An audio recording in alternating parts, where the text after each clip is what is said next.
Hello friends, welcome back again TYBA class in the subject of International Trade Theory and Practice. अर्थात तृतीय वर्ष कला वर्गाच्या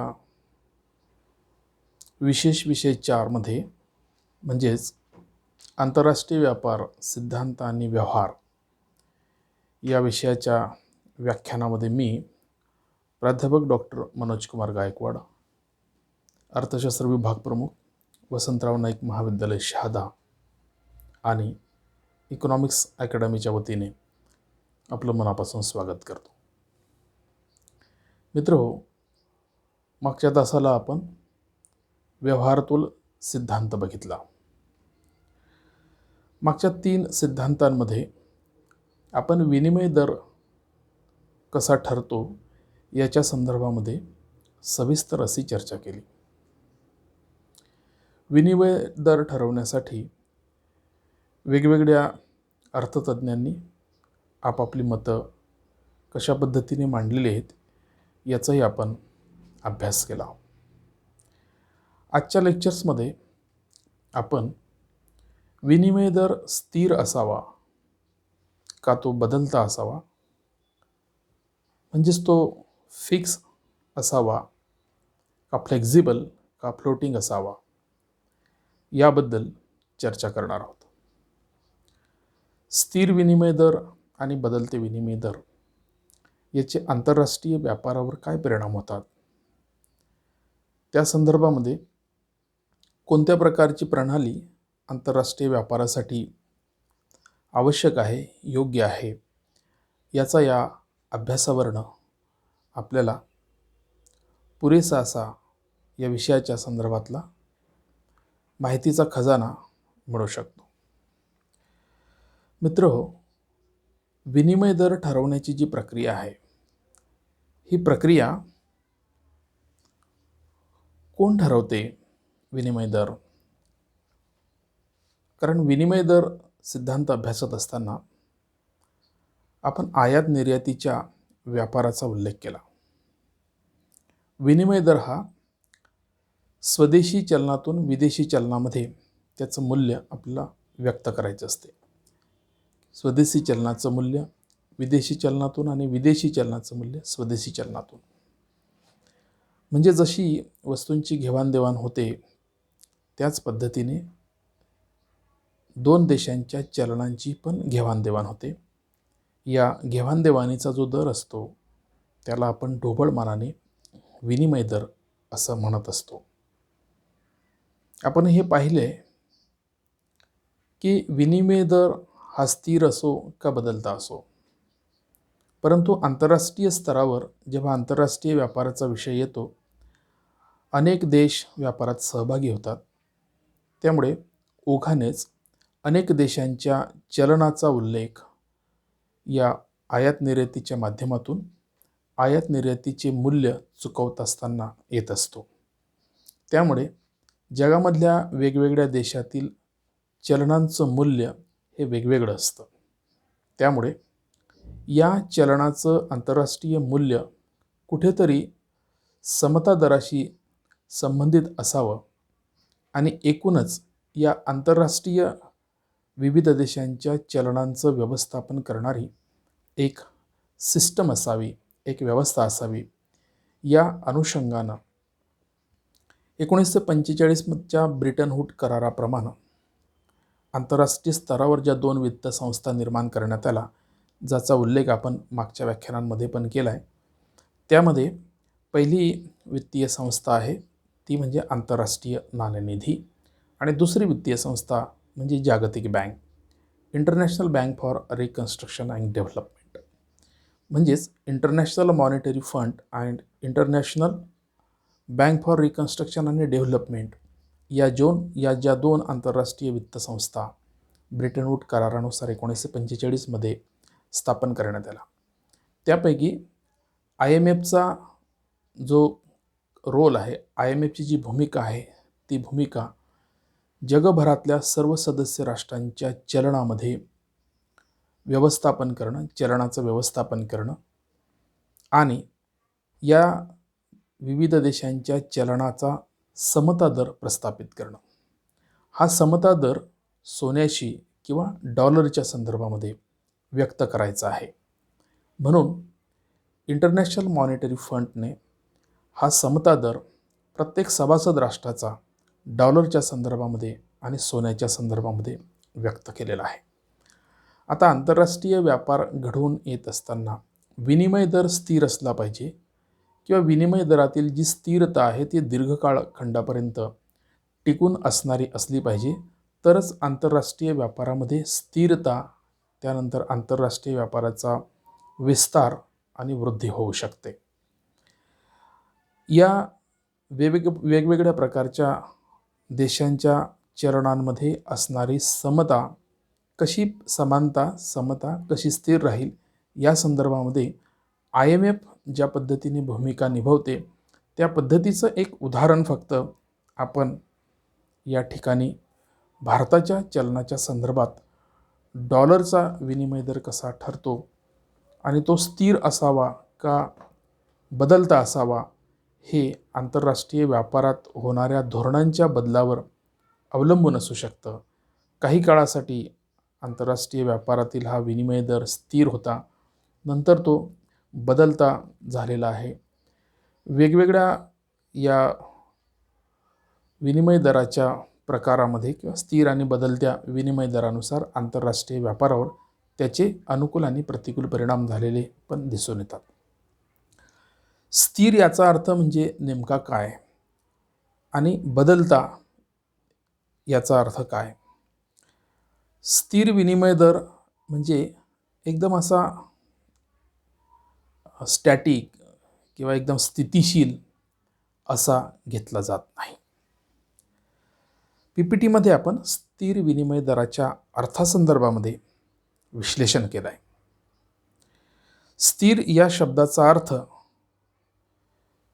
म्हणजे न बदलणारा किंवा स्थितिशील असा न घेता तुलनात्मक दृष्ट्या स्थिर किंवा कमाल आणि किमान या दोन मर्यादांच्या दरम्यान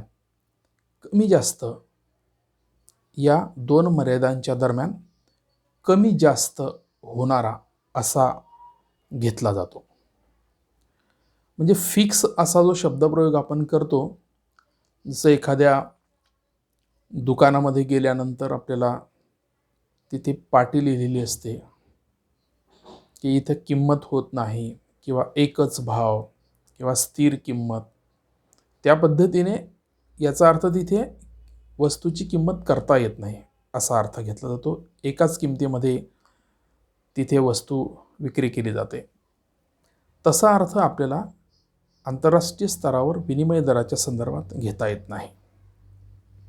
त्याचं कारण असं आहे की इंटरनॅशनल मॉनिटरी फंडचं सभासदत्व घेत असताना जगातल्या प्रत्येक सभासद राष्ट्राने IMFकडे आपल्या चलनाचं एक मूल्य सांगितलेलं आहे किंवा नोंदवलेलं आहे. आणि एकदा का तुम्ही किंवा सभासद राष्ट्राने IMFकडे आपल्या चलनाची किंमत ही ठरवून दिली, त्यामध्ये नंतर बदल करता येत नाही. बदल करण्याच्या संदर्भामध्ये थोडीशी फ्लेक्झिबिलिटी IMFने प्रत्येक सभासद राष्ट्राला दिली. ती म्हणजे तुम्ही चलनाची जी किंमत ठरवलेली आहे त्यामध्ये 1% बदल करू शकतात. म्हणजे जी किंमत तुम्ही दिलेली आहे त्यामध्ये तुम्ही 1% वाढ करू शकता किंवा 1% घट करू शकतात. या मर्यादेमध्ये सुद्धा IMFने आता वाढ केलेली आहे. 1% IMFने ही मर्यादा 2.25% अशी केलेली आहे. अर्थात प्रत्येक सभासद राष्ट्राला आपल्या देशाच्या चलनाच्या मूल्यामध्ये 2.25% वाढ करता येऊ शकते, वृद्धी करता येऊ शकते किंवा घट करता येऊ शकते. म्हणजे विनिमय दर स्थिर असावा. आणि स्थिर म्हणजे काय? किमान आणि कमाल म्हणजे या 2.5% किंवा 2.25% हा जो स्थिर विनिमय दर आपण म्हणतोय तो असा बदलू शकतो. तो 2.5% कमी होऊ शकतो किंवा 2.5% तो वाढू शकतो. म्हणून कमाल आणि किमान यामध्ये जो विनिमय दर ठरेल त्याला स्थिर विनिमय दर असं म्हटलं जातं. अर्थात जेव्हा एखादा देश आपल्या चलनाचे मूल्य दुसऱ्या देशाच्या चलनात निश्चित करतो आणि निश्चित केलेले मूल्य स्थिर ठेवण्याचा प्रयत्न करतो, तेव्हा त्या विनिमय दराला स्थिर विनिमय दर असं म्हणतात. आता एकदा तुमच्या चलनाचं मूल्य निश्चित झालं की ते स्थिर ठेवण्याची जबाबदारी कोणाची? तर प्रत्येक देशाचं जे सरकार असतं आणि त्या देशाची जी मध्यवर्ती बँक असते, या दोन घटकांचं हे काम आहे की त्यांनी IMFकडे आपल्या चलनाची जी मूल्य निश्चिती केली आहे त्या मूल्य निश्चितीमध्ये स्थिरता ठेवणं ही त्यांची जबाबदारी आहे. ज्या पद्धतीने आपण स्थिर विनिमय दराबद्दल बोलतो आणि स्थिर विनिमय दर कंट्रोल ठेवण्याचं, फिक्स ठेवण्याचं काम जे आहे ते सरकार आणि त्या देशाच्या मध्यवर्ती बँकेचं असतं. अशा संदर्भातली बदलत्या विनिमय दराची किंवा तरत्या विनिमय दराची फ्लोटिंग किंवा फ्लेक्झिबल एक्सचेंज रेटची दोन ओळीतली व्याख्या आपल्याला बघता येते. स्थिर विनिमय दराच्या विरुद्ध बदलते किंवा लवचिक विनिमय दर असतात. विदेशी चलनाच्या दैनंदिन मागणी आणि पुरवठ्याच्या संघर्षातून जे विनिमय दर ठरत असतात त्यांना बदलते विनिमय दर किंवा तरते विनिमय दर किंवा लवचिक विनिमय दर असे म्हटले जाते. म्हणजे दोन गोष्टींचा आपल्याला अर्थबोध यामध्ये होत असतो. तो म्हणजे स्थिर विनिमय दरामध्ये सरकार आणि मध्यवर्ती बँकेची भूमिका महत्त्वाची आहे, तो स्थिर विनिमय दर टिकून ठेवण्यासाठी. आता बदलत्या विनिमय दरामध्ये नेमका थोडासा मायक्रो बदल आहे. बदलत्या किंवा फ्लोटिंग एक्सचेंज रेटमध्ये दररोज विनिमय दर बदलणार आहे. दररोज प्रत्येक देशाच्या चलनाची मागणी आणि पुरवठा यांच्या संघर्षातून हा विनिमय दर बदलेल आणि म्हणून त्याला तरता विनिमय दर किंवा फ्लोटिंग एक्सचेंज रेट असं म्हटलं जातं. आता हे कसं शक्य आहे? प्रत्येक देशाची विनिमय बँक जी असेल ती विनिमय बँक दररोज ऑफिस टायमिंगमध्ये आपल्या चलनाच्या विक्रीसाठी आणि खरेदीसाठी ती आपलं काम करेल. ओपनिंग प्राईस जो असेल ही ओपनिंग प्राईस आणि क्लोजिंग प्राईस यामध्ये मागणी पुरवठा म्हणजे आज एखाद्या देशाच्या किंवा भारताच्या विनिमय बँकेने जेव्हा रुपयाच्या संदर्भामध्ये कामकाजाला सुरुवात केली असेल तेव्हा आज रुपयाचा आणि डॉलरचा विनिमय दर कसा ठरला असेल? तर अमेरिकेच्या फेडरल रिझर्व्ह बँकेची विनिमय बँकेची शाखा सुद्धा भारतामध्ये आहे किंवा भारताच्या मध्यवर्ती बँकेची जी विनिमय बँक म्हणून काम करणारी शाखा ती अमेरिकेत आहे. म्हणजे आज भारताच्या विनिमय बँकेकडे किती रुपयाची मागणी केली गेली आणि या बँकेने किती रुपयाचा पुरवठा केला गेला, या मागणी पुरवठ्याच्या संघर्षातून आज रुपयाचा विनिमय दर ठरणार आहे. तीच प्रक्रिया अमेरिकेच्या फेडरल रिझर्व्ह बँकेच्या विनिमय बँकेकडची आहे. डॉलरची मागणी किती नोंदवली गेली आणि डॉलरचा पुरवठा आज किती झाला यावरून डॉलरचा विनिमय दर ठरणार आहे. अशा रीतीने फ्लेक्झिबल एक्सचेंज रेट जो आहे तो आज, उद्या, परवा हा वेगवेगळ्या स्वरूपामध्ये बदलू शकतो. म्हणजेच ज्या पद्धतीने विनिमय दरात बदल होतात, विनिमय दर कमी होतो किंवा विनिमय दर अधिक होतो, त्याची कारणं त्या कारणांचा सुद्धा आपण अभ्यास केला. त्या कारणांमध्ये जे 8-10 आपण कारणं पाहिली, भांडवलाची हालचाल असेल, व्याजदराबद्दलची परिस्थिती असेल किंवा गुंतवणुकीच्या संदर्भातली परिस्थिती असेल किंवा व्यापारविषयक परिस्थिती बदललेली असेल, असे जे अनेक कारणं पाहिली, या अनेक कारणांचा परिणाम हा दररोज फ्लोटिंग एक्सचेंज रेटमध्ये विनिमय दर ठरण्यावर पडत असतो. स्थिर विनिमय दरामध्ये फक्त जोपर्यंत स्थिर विनिमय दराची पद्धती होती तोपर्यंत सरकार आणि मध्यवर्ती बँकेची भूमिका महत्त्वाची होती.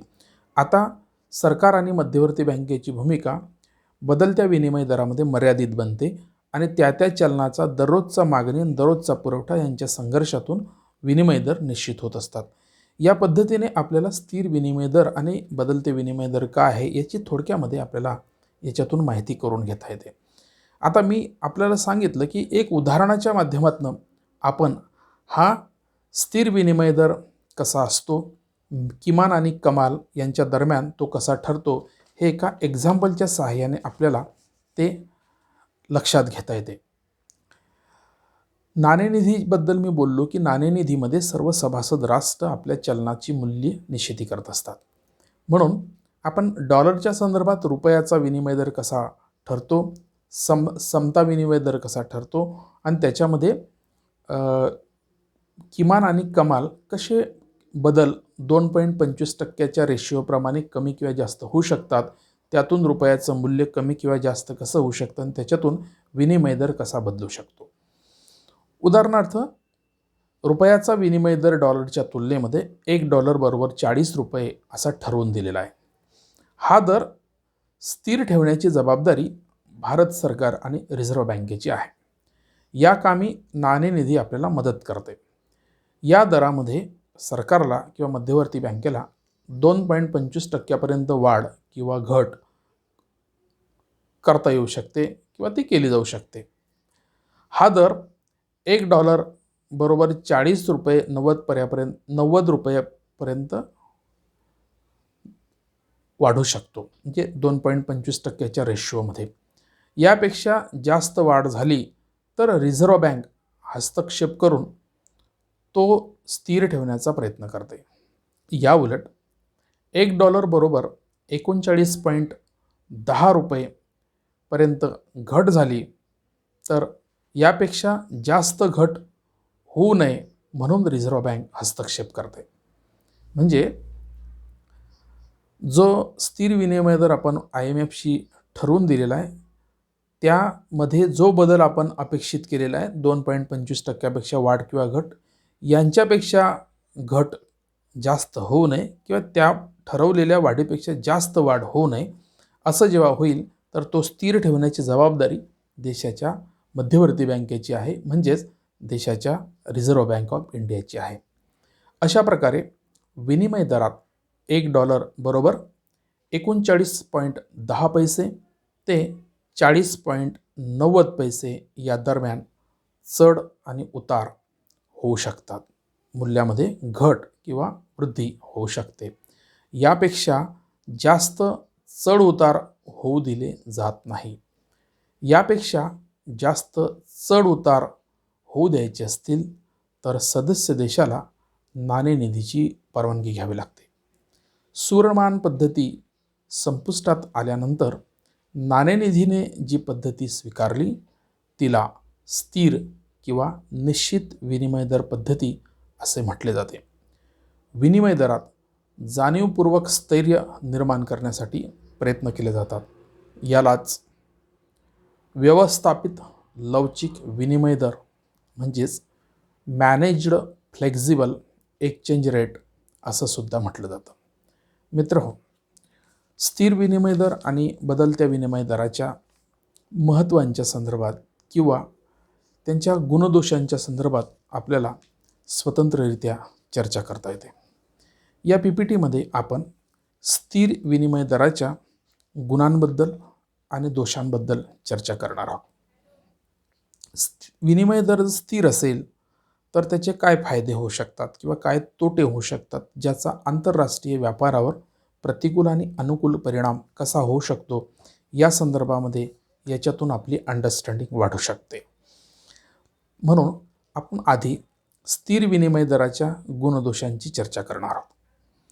स्थिर विनिमय दराचे जे गुण आहेत ते आपण PPTमध्ये दर्शवले आहे, ज्यामध्ये आंतरराष्ट्रीय व्यापारात वृद्धी होते, भांडवल निर्यातीत वृद्धी होते, विदेशी भांडवलाला प्रोत्साहन मिळते, आर्थिक नियोजन घडवून आणता येते, जलद आर्थिक विकास घडवून आणता येतो, व्यवहार तोलातील संतुलन निर्माण करण्यास स्थिर विनिमय दर उपयुक्त ठरतात.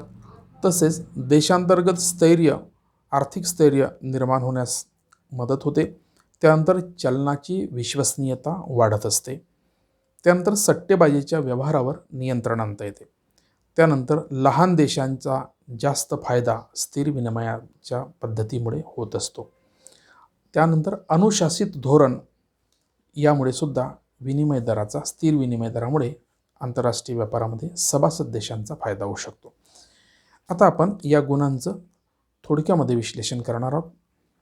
पहिला गुण, आंतरराष्ट्रीय व्यापारामध्ये वृद्धी होते. आंतरराष्ट्रीय व्यापारात वृद्धी करण्यासाठी स्थिर विनिमय दर फायदेशीर ठरतो. एकदा चलनाचा विनिमय दर निश्चित केला की तो स्थिर ठेवण्यासाठी प्रयत्न केले जातात. स्थिर विनिमय दरामुळे व्यापारी वर्गाला निश्चितच हमी मिळते, एक निश्चिततेची हमी मिळते. यातून आंतरराष्ट्रीय व्यापार प्रोत्साहित होतो. स्थिर विनिमय दर एकतेची भावना वाढीला लावतो, ज्यामुळे व्यापारातली देणेघेणी मिटवणे सुलभ होते. व्यापारी वर्ग निश्चित विनिमय दराच्या आधारे अंदाज ठरवू शकतात. व्यापाराच्या माध्यमातून किती लाभ होईल, लाभाचे अपेक्षित असे अंदाज खरे ठरल्याने व्यापाराच्या वृद्धीस वाढ होण्यासाठी अनुकूल परिस्थिती निर्माण होते. त्यानंतर भांडवल निर्मितीस वृद्धी. स्थिर विनिमय दरातून देशाच्या अर्थव्यवस्थेमध्ये स्थैर्य निर्माण होते. किंमत पातळीत स्थैर्य निर्माण झाल्याने लोक आपल्या उत्पन्नाचा काही भाग बचत करतात. त्यातून भांडवल निर्मितीला प्रोत्साहन मिळते. औद्योगिक क्षेत्रात गुंतवणुकीसाठी भांडवलाची मागणी वाढते. बचत आणि गुंतवणुकीला योग्य आणि निश्चित मोबदला मिळाल्यामुळे लोक गुंतवणुकीकडे वळतात. त्यातून भांडवल निर्मितीला प्रोत्साहन मिळत असते. यातून देशाच्या औद्योगिक आणि बँकिंग विकासाचा सुद्धा विकास होत असतो. बँकांचा विस्तारसुद्धा होत असतो. त्यानंतर विदेशी भांडवलाला प्रोत्साहन. स्थिर विनिमय दरामुळे चलनाच्या मूल्यात स्थैर्य निर्माण होते. भांडवल गुंतवणुकीवर मिळणारे व्याज, लाभांश, नफा यात निश्चितता निर्माण होते. यातून विदेशी गुंतवणूकदार गुंतवणुकीसाठी प्रेरित होतात. विकसित देशातून विकसनशील देशांमध्ये भांडवलाचे आगमन होते. स्थिर विनिमय दरामुळे भांडवल आणि गुंतवणुकीवरील जोखीम कमी होते. त्यानंतर आर्थिक नियोजन. विनिमय दर स्थिर असतील तर विकासात्मक वस्तूंची जी सरकारी आयात केली जाते त्याचे मूल्य स्थिर होते. सरकारला औद्योगिक विकासाचे योग्य नियोजन करता येते.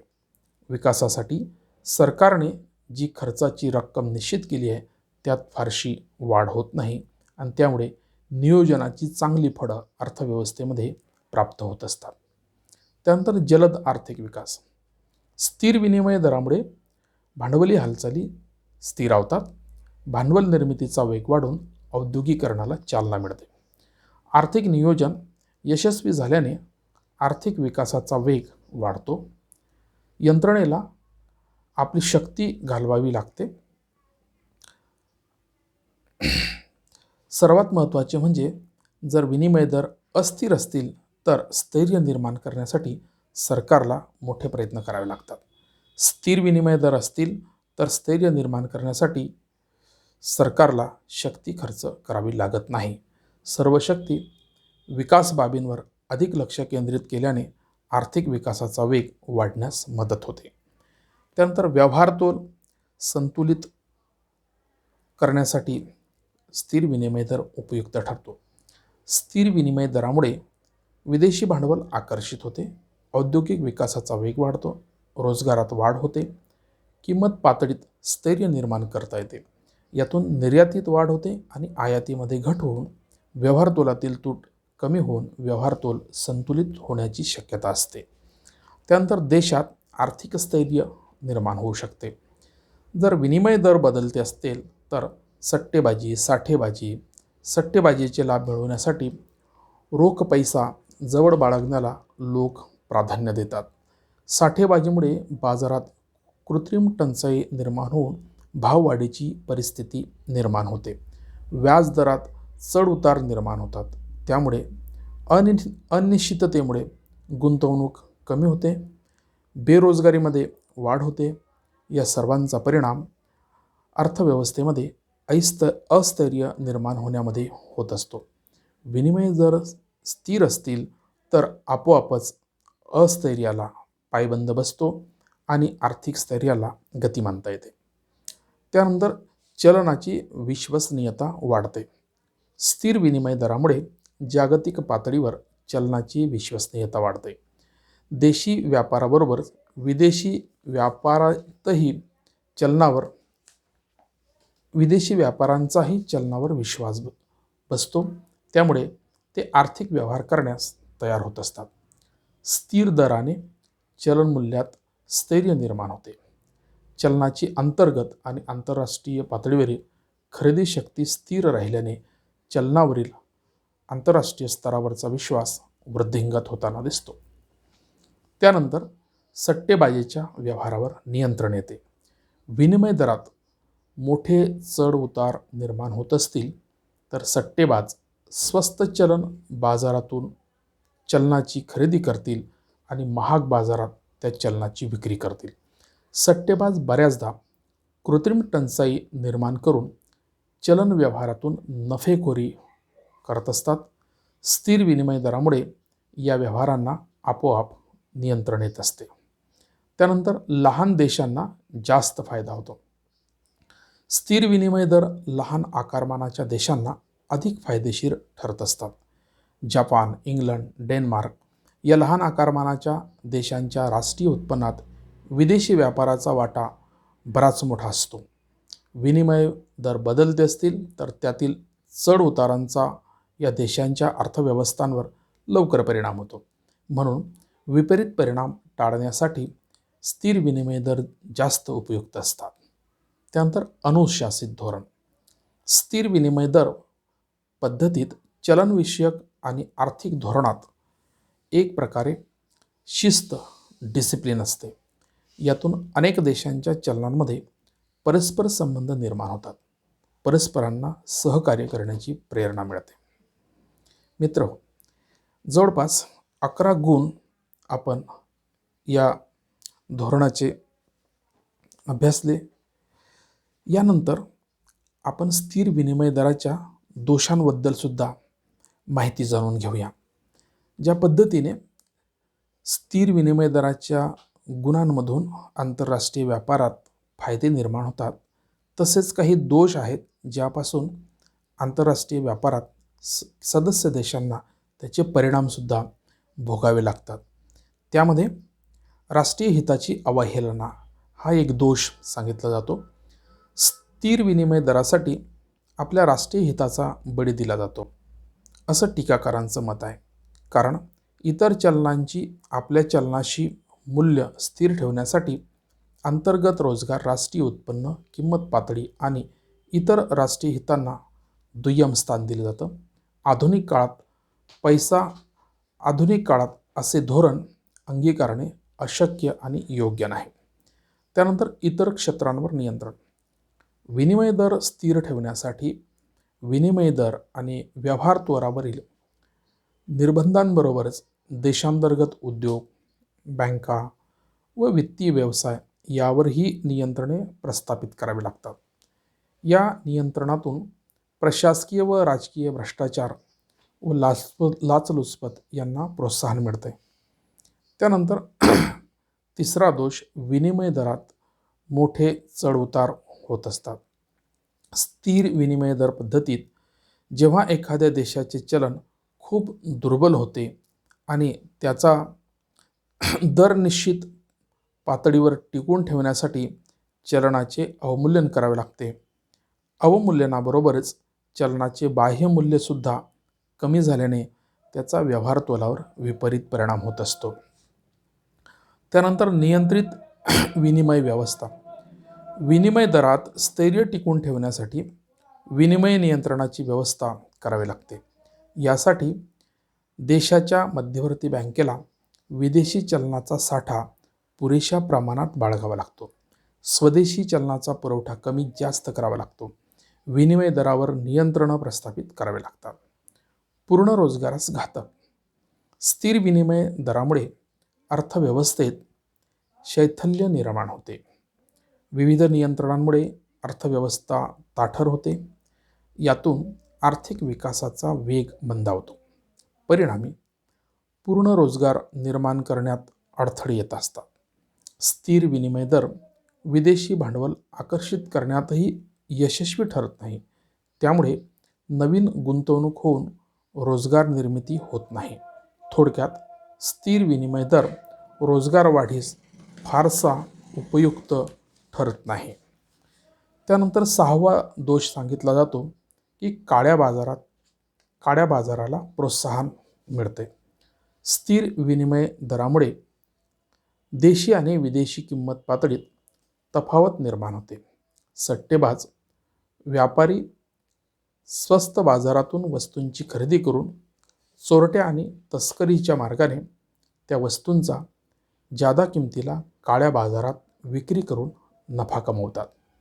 यातून सरकारचे सीमा शुल्क, उत्पादन शुल्क आणि विक्री कर इत्यादी मार्गांनी मिळणारं उत्पन्न बुडत असते किंवा ते उत्पन्न कमी होत असते. त्यानंतर चलनविषयक धोरणाची असफलता. देशाची मध्यवर्ती बँक चलन मूल्यातील चढ उतार कमी करण्यासाठी चलनविषयक धोरणाचा अवलंब करते. स्थिर विनिमय दरासाठी चलनविषयक धोरणाच्या यशस्वीतेसाठी मर्यादा येतात. विदेशी चलनाच्या खरेदीसाठी खुल्या बाजारात क्रियांसंबंधीचे धोरण स्थिर विनिमय दरामुळे अपयशी ठरत असते. त्यानंतर 8वा दोष सांगितला जातो, आर्थिक विकासावर विपरीत परिणाम होत असतात. विनिमय दरात स्थैर्य राखण्याचा प्रयत्न देशांतर्गत किंमत अस्थिर्य निर्माण करतो. देशी आणि विदेशी गुंतवणुकीला फारसे प्रोत्साहन मिळत नाही. याचा उत्पादन आणि रोजगारावर विपरीत परिणाम होतो. श्रम विभागणी आणि विशेषीकरणाच्या तत्वांची अवहेलना होते आणि त्यामुळे आर्थिक विकासाचा वेग मंदावतो. शेवटचा दोष सांगितला जातो की अर्थव्यवस्थेत ताठरता निर्माण होते. औद्योगिक क्षेत्र व व्यापार क्षेत्रावरील नियंत्रणांमुळे अर्थव्यवस्था ताठर बनते. अर्थव्यवस्थेत परिस्थितीनुरूप बदल होण्यात अडचणी निर्माण होतात. अर्थव्यवस्थेत नैराश्याच्या वातावरणाची निर्मिती होते. गुंतवणूक प्रेरणा कमी होत असतात. सुवर्णमान पद्धतीत जगातील बहुतांशी देशांच्या अर्थव्यवस्था अशाच ताठर झाल्या होत्या. अशा रीतीने जवळपास 9 दोष आपल्याला स्थिर विनिमय दराच्या पद्धतीमध्ये सांगितलेले जातात. आंतरराष्ट्रीय नाणेनिधीकडून चालवण्यात येणारी चलन व्यवस्था नाणेनिधीच्या स्थापनेनंतर काही दिवसातच अयशस्वी ठरू लागलेली दिसते. विनिमय दरात स्थैर्य निर्माण करण्यासाठी जगातील बऱ्याच देशांना आपल्या चलनाचे अवमूल्यन करावे लागलेले आहे. व्यापार तोलात आणि व्यवहार तोलात त्यामुळे तूट येऊ लागली होती. रोजगार पातळी आणि राष्ट्रीय उत्पन्नात घट किंवा मंद विकासाची स्थिती निर्माण झाली होती. त्यामुळे स्थिर विनिमय दर पद्धती कोणत्याच देशांना फारशी फलदायी ठरली नाही. त्यामुळे 1971 पासून आंतरराष्ट्रीय चलन संकट निर्माण झाले. बऱ्याच देशांनी स्थिर विनिमय दर पद्धतीचा त्याग करून बदलत्या किंवा तरत्या विनिमय दर पद्धतीचा स्वीकार केलेला दिसतो. मित्रहो, अशा रीतीने 1971 पर्यंत स्थिर विनिमय दर पद्धतीने आंतरराष्ट्रीय स्तरावर आंतरराष्ट्रीय व्यापार घडून आला. परंतु 1971 नंतर या स्थिर विनिमय दर पद्धतीमध्ये असणाऱ्या दोषांमुळे आंतरराष्ट्रीय व्यापारामध्ये आणि वेगवेगळ्या देशांच्या अर्थव्यवस्थावर जे विपरीत परिणाम किंवा प्रतिकूल परिणाम घडून आले, त्यामुळे या स्थिर विनिमय दर पद्धतीचा त्याग करण्यात आला आणि नवीन बदलती विनिमय दर पद्धती स्वीकारण्यात आली. पुढच्या व्याख्यानामध्ये आपण बदलत्या विनिमय दर पद्धतीचे गुणदोष आणि त्याचा अर्थ समजून घेऊ. तोपर्यंत आपण इथंच थांबतोय. मित्रहो, घरी आहात, घरीच राहा. आपली आणि आपल्या कुटुंबाची काळजी घ्या. कोरोनामुक्तीसाठी भारताच्या लढ्यात आपला सहभाग नोंदवा. कोरोनाचे कायदे, कोरोनाचे नियम आपण प्रामाणिकपणे पालन करा आणि इतरांनाही पालन करण्यासाठी समज द्या किंवा त्यांना अवेअर करा. पुढच्या व्हिडिओमध्ये भेटूया. तोपर्यंत इथंच थांबतो आहे. व्हिडिओ आवडला असेल तर शेअर करा, लाईक करा आणि सबस्क्राईब करा. थँक्यू.